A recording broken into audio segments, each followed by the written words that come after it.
maanta waxaan joognaa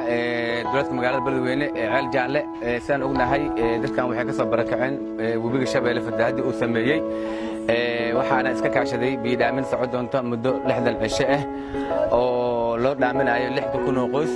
ayaa waxa asaasmatay marka guud ahaan hore u sameeyay wasaaradda dowladda federaalka biyaha ee kheyraadka federaalka Soomaaliya ee tahir Shabeelle baaydaas oo u kurgalaya meelaha ay ku soo barakaceen biyaha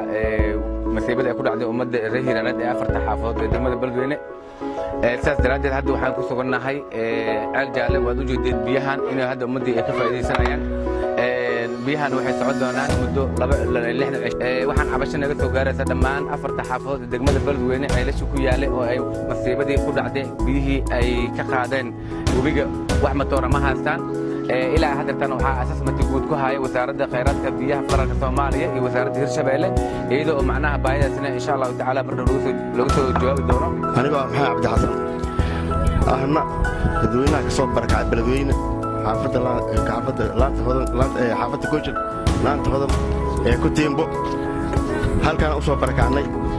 inta halkaan u soo barakacayna wasaaradda biyaha federaalka waxaan loo keenay biyo nadiif ah muddo bil ay noo socdaan hal maalin lama qadno si wanaagsan ayaan loo taakuleeyay maahan ugu naqaynaa